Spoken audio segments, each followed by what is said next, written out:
जय हिंद दोस्तों। TGT English के मास्टर प्लान 2024 में आप सभी का स्वागत है इंग्लिश लिटरेचर स्कूल के सेशन में, जहां पर हम डिस्कस करने जा रहे हैं डे 9 की आपकी प्रिपरेशन क्या होनी चाहिए और उसमें क्या क्या कंटेंट आपको पढ़ना है ताकि एग्जाम को आप बिल्कुल ईज के साथ क्रैक कर सको। जी हाँ, बिल्कुल सही सुना है, इस एग्जाम को आप बिल्कुल इजीली क्रैक कर सकते हो क्योंकि कितने 100 लोगों ने इन्हीं कंटेंट को पढ़कर किस तरीके से वो हम डिस्कस कर रहे हैं इस एग्जाम को क्वालिफाई किया है। ठीक है, तो कंटेंट और उसका सोर्स और आपका डे 9 में क्या क्या होगा वो हम इसमें डिस्कस करने जा रहे हैं। लेकिन उससे पहले हम डिस्कस करेंगे आपसे कि क्या आपने डे 8 का कंटेंट पूरा कर लिया है। अगर पूरा कर लिया है तो प्रोग्रेस रिपोर्ट इन जर्नल क्वेश्चन के माध्यम से चेक करें। ये स्पेसिफिक क्वेश्चन नहीं है जो कि एग्जाम में आएंगे ही आएंगे, बट उस कंटेंट का एक ओवरव्यू है कि अगर आपने पढ़ा है तो ये क्वेश्चन के आंसर आपको आ गए होंगे। तो once again TGT English master plan 2024 में आप सभी का स्वागत है, जहां पर हम डिस्कस करने जा रहे हैं डे 9 और उससे पहले डे 8 की प्रोग्रेस को जानेंगे। तो टेबल ऑफ कंटेंट जो 19 जून के लिए होगा वो grammar, vocabulary, literary term, author और साथ साथ रिवीजन। मैं हर बार बोलता हूं कि रिवीजन के बिना ये तैयारी बिल्कुल अधूरी रह जाएगी। क्लियर है?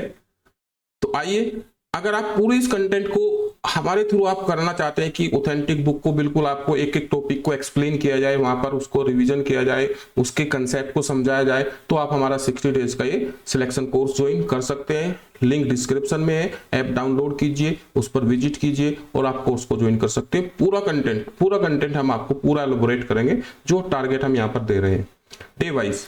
तो चेक योर प्रोग्रेस।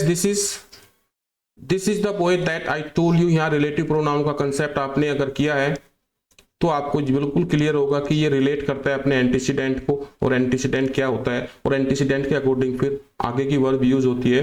तो दैट यहाँ पर क्या कर रहा है, रिलेटिव प्रोनाउन का काम कर रहा है, उसका एंटीसीडेंट वो है। Uneasy lies the head that wears a crown. जल्दी से पहले मुझे ये बताइए कि लाइन शेक्सपियर के किस प्ले में ली गई है। ठीक है, शेक्सपियर के किस प्लेस से ये लाइन ली गई है और ये क्या रिप्रेजेंट कर रही है। ये एक एग्जांपल है रिलेटिव प्रोनाउन का कि अनईजी लाइज द हेड। ठीक है, अनईजी वही होती है, उस सर पर होती है जिस पर जिम्मेदारी होती है, और जिम्मेदारी किसके ऊपर है, क्राउन के ऊपर। तो डेफिनेटली उसका जो हेड होगा वो अनईजी होगा, जिम्मेदारी से भरा होगा। तो दैट एंटीसीडेंट हेड को रिप्रेजेंट कर रहा है। He that has met him can escape his influence. जल्दी से बताइए क्या एक सेंटेंस बिल्कुल करेक्ट है या इसमें कोई कमी है। ठीक है, अगर आपको कमी लग रही है तो आपकी कमी अधूरी है, ये सेंटेंस बिल्कुल करेक्ट है। ठीक है, दैट रिलेटिव प्रोनाउन है, वो एंटीसीडेंट को रिप्रेजेंट कर रहा है। हु एक इंटरोगेटिव प्रोनाउन है यहाँ पर जो किसी पर्सन के लिए यूज किया गया है। I remember the day that he came. यहाँ दैट की पार्ट ऑफ स्पीच आपको बतानी है। पार्ट ऑफ स्पीच क्या है इस दैट की। ठीक है, I remember the day that he came. अब पैडागोगी वोकैब की बात करते हैं तो उसमें आपने जो वोकैब का सेशन क्या किया है, 5 किया है और 6 किया है, तो उसमें आपको देखना कि पैडागोगी वर्सेस पैडागोग में क्या डिफरेंस होता है। डर्मेटोलॉजिस्ट, डर्माटिटिस और एपिडर्मिस, ये वर्ड के मीनिंग आपको क्लियर हो गए होंगे। डर्मेटोलॉजिस्ट एक ऐसा डॉक्टर होता है जो स्किन स्पेशलिस्ट होता है। डर्माटिटिस स्किन की एक एलर्जी होती है, और एपिडर्मिस होता है कि जो हमारी स्किन की सबसे बाहर की जो लेयर है उसको एपिडर्मिस बोला जाता है। एपिलोग वर्ड क्या होता है? एपिलोग वर्ड क्या होता है जल्दी से बताइए। एपिडर्मिस की रूट वर्ड यहाँ पर यूज की गई है। ओकुलर, मोनोकुलर और बाइनोकुलर क्या है इनके मीनिंग। ओकुलर का मतलब ये लैटिन रूट पर बनने वाले वर्ड है।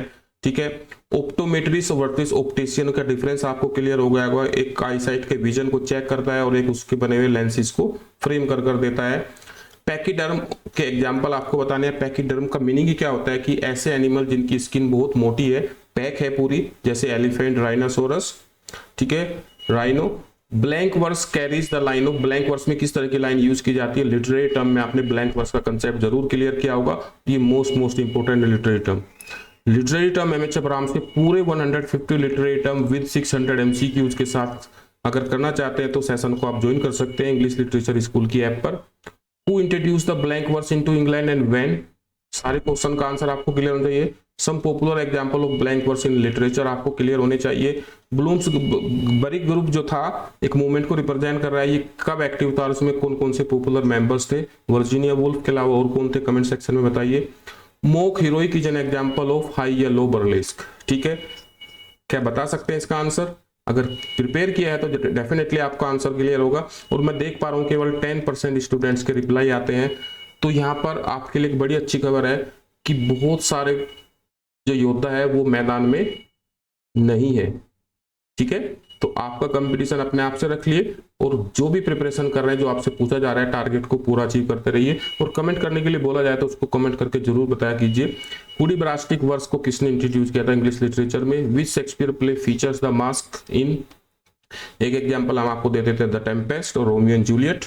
बाकी आप बताइए which play features chorus in? Romeo and Juliet है, हेनरी VIII भी है। बाकी एग्जांपल आप बताइए। Which Shakespeare plays have the play within? Play का कंसेप्ट है, इसमें हेमलेट है और कौन सा प्ले है, जल्दी से बताइए। Who speaks the epilogue of the Tempest? में एपिलॉग कौन बोलते हैं? एज यू लाइक इट में कौन बोलते हैं? अब मिडसमर नाइट ड्रीम में एपिलॉग कौन बोलते हैं? इसका मतलब यहाँ पर इन 3 प्ले में एपिलॉग भी है और बहुत सारे प्लेज में एपिलॉग है, लेकिन इनके स्पीकर आपसे पूछे जा सकते हैं, इंपॉर्टेंट क्वेश्चन है। तो आपकी प्रोग्रेस रिपोर्ट क्या है, तो मुझे कमेंट सेक्शन में जरूर रिस्पॉन्ड करें। क्लियर है? तो डे 9 में आपको ग्रामर करनी है। ग्रामर में किस टॉपिक को करना है? नाउन और प्रोनाउन हो चुके हैं, रेड एंड मार्टिन की अपनी फेवरेट बुक है, इसी से कंटेंट को करना है। आपका सेंटेंस हो गया, ठीक है, पार्ट ऑफ स्पीच, नाउन, इसके काइंड्स, ठीक है, इसके केस। उसके बाद आपने किया था personal, reflexive, demonstrative, indefinite, distributive and relative pronoun. अब वापस हमें आना है 9 तारीख को आपको करना है एडजेक्टिव। ठीक है, एडजेक्टिव करना है इसको रेड एंड मार्टिन से। वोकैबुलरी में क्या करेंगे फिर? इसके बाद आपको वोकैब करनी है। वोकैबुलरी जो लास्ट सेशन में किया था वोकैबुलरी में, उससे नेक्स्ट आपको करना है, क्या करना है वोकैब में? अब आपको 7th सेशन नंबर 7 करना है। ये क्लास चल रही थी, उसके बाद है यस सेशन नंबर 7। 6 आपने कल किया था, अब आपको करना है 7। ठीक है, पूरे एक्सरसाइज के साथ सेशन 7 को करना है आपको जी। ये रहा सेशन 7। इसमें जितने भी रूट वर्ड्स होंगे उसकी नोट मेकिंग आप कर सकते हैं, या पूरे पैसेज को पढ़ेंगे तो यहाँ पर आपकी रीडिंग पावर भी बूस्ट अप हो जाएगी। लिटरेरी टर्म की बात करें तो लिटरेरी टर्म में आज आपको सी से स्टार्ट करते हुए सबसे पहले पढ़ना है कार्प टाइम। 2021 में क्वेश्चन आया था इसके ऊपर, पूरा कंसेप्ट इसका समझना है। कार्प टाइम के साथ साथ कैल्टिक रिवाइवल आपको नहीं पढ़ना है, पीजीटी वालों को जरूर पढ़ना है कैल्टिक रिवाइवल। ठीक है, कैरेक्टर के टाइप यहाँ पर आपको पढ़ लेने हैं टीजीटी के सभी एस्पिरेंट्स को और पीजीटी वालों को, कि कैरेक्टर्स क्या होते हैं, कितने तरह के कैरेक्टर होते हैं। ठीक है, ये जो रेफरेंसेस दिए गए हैं, शेक्सपियर का मल्टीफेस्ड फॉल्स स्टाफ है। ठीक है, बेन जॉनसन की ये शेक्सपियर के 4th के पार्ट 1 में मिस्ट्रेस क्विकली है। तो ये कुछ एग्जाम्पल है कैरेक्टर्स के, तो ये आपको जरूर नोट कर लेने हैं। सिवेलरिक रोमांस और रोमांस में डिफरेंस करते हुए इस टॉपिक को अच्छे से प्रिपेयर करना है। इसका जोनर कब डेवलप हुआ था? ये 20th सेंचुरी फ्रांस से इन्फ्लुएंस होकर ये लिखे गए। और पॉपुलर प्रोज और वर्स रोमांस जो इंग्लिश लिटरेचर में, उनके नाम आपको जरूर प्रिपेयर कर लेने हैं। ठीक है, क्योंकि शेक्सपियर के प्लेस के लिए कुछ प्रोज रोमांस सोर्स रहे हैं, तो वो आपके लिए इंपॉर्टेंट है। कोरस का जो कंसेप्ट है ट्रेजेडी में यूज किया गया, सबसे पहले कहां से कॉपी किया गया? रोम से कॉपी किया गया, सेनेका के ड्रामा से। और शेक्सपियर के किस किस प्लेस में कोरस आते हैं ये भी आपको टेबल बनानी होगी। कोरस एग्जैक्ट में है क्या, पूरा कंसेप्ट यहाँ से क्लियर करेंगे। कोरस के साथ एक और टॉपिक क्लियर करेंगे, क्रॉनिकल प्लेस क्या होता है। ठीक है, तो डे 9 में आप इतने ही लिटरेरी टर्म करेंगे। उसके बाद शेक्सपियर में क्या पढ़ेंगे? Glossary of literary term. Shakespeare में क्या टेबल और कंटेंट होगा कि critical comment on William Shakespeare. ये एक इंपॉर्टेंट सेगमेंट है, यहाँ पर आपका सीधे सीधे 1 मार्क्स आपका क्लियर हो जाएगा। ठीक है, हर रोज हम एक डिफरेंट चीज पढ़ेंगे और डिफरेंट चीज करते हुए हम अपने पॉसिबिलिटीज को, सक्सेस की पॉसिबिलिटीज को बढ़ाते चलेंगे, उसका रिवीजन जरूर करेंगे। ठीक है, फॉलो कर रहे हैं आपके, मैं डेली में मैसेज पढ़ता रहता हूँ। लाइक और सब्सक्राइब भी मैं देख रहा हूँ काफी अच्छे आ रहे हैं, लेकिन जो कमेंट है वो आपके कम आ रहे हैं कि मैं आपसे कुछ पूछ रहा हूँ कि आपकी प्रोग्रेस रिपोर्ट क्या चल रही है। तो ये इंडिकेशन है कि आप पढ़ाई से कहीं ना कहीं थोड़ा सा बच रहे हैं, सरफेस पे चीजों को देख लेते हैं और कोशिश करके देख रहे हैं। तो कोशिश करने वालों की जीत के चांसेस कम होंगे, क्योंकि मेहनत करने वाले उनसे पहले जीत जाएंगे। तो आपको केवल कोशिश नहीं करनी है, डेडिकेट करना है। तो क्रिटिकल कमेंट आपको पढ़ने हैं, जैसे कि आपको क्या क्या जानने की कोशिश करना है। शेक्सपियर को यूनिवर्सल पोएट किसने बोला? सोल ऑफ द एज बोला है, स्वीट समान ऑफ हेवन बोला गया है। तो ये किसने बोला है, वो सारी कोटेशंस आपको प्रिपेयर कर लेनी है। आवर स्वीट है शेक्सपियर जॉन मिल्टन ने बोला है, किस वर्क के अंदर बोला है, ये सारी चीज आपको समझनी होगी। द ग्रेटेस्ट जीनियस शेक्सपियर को किसने बोला है? माय रेड माइंडेड शेक्सपियर बोला गया है। किसने बोला है? हनी टंग शेक्सपियर किसने बोला है? तो इस तरह से करते हुए आपको शेक्सपियर के बारे में जितने भी उनकी प्रशंसा की गई है, उस पर क्रिटिकल कमेंट किए गए हैं, you have to prepare them all. Multiple sources आप यूज कर लीजिए, ठीक है। तो but you have to prepare this content and if you want कि आपको ये रेडीमेड चीजें मिल जाए, then you can follow us on our app and join this course for 60 days, जहां पर एक एक चीज आपको ऑथेंटिक सोर्स से आपको एक्सप्लेन की जाएगी। एक्सप्लेन करने का तरीका आपको फेमिलियर है ही, आप काफी वीडियोस फॉलो कर रहे हैं, तो हमारा कंटेंट कितना ऑथेंटिक है, कितने सोर्स यूज किए जाते हैं, वो पूरा आपको बिल्कुल क्लियर क्रिस्टल बाइलिंगुअल हिंदी और इंग्लिश के माध्यम से एक्सप्लेन किया जाएगा और डे वाइज टारगेट पूरे किए जाएंगे। ये हमारे कोर्स की खासियत है। तो जल्दी से ज्वाइन कर लीजिए अगर ज्वाइन करना चाहते हैं।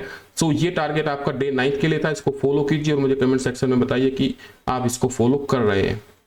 क्लियर? Thank you.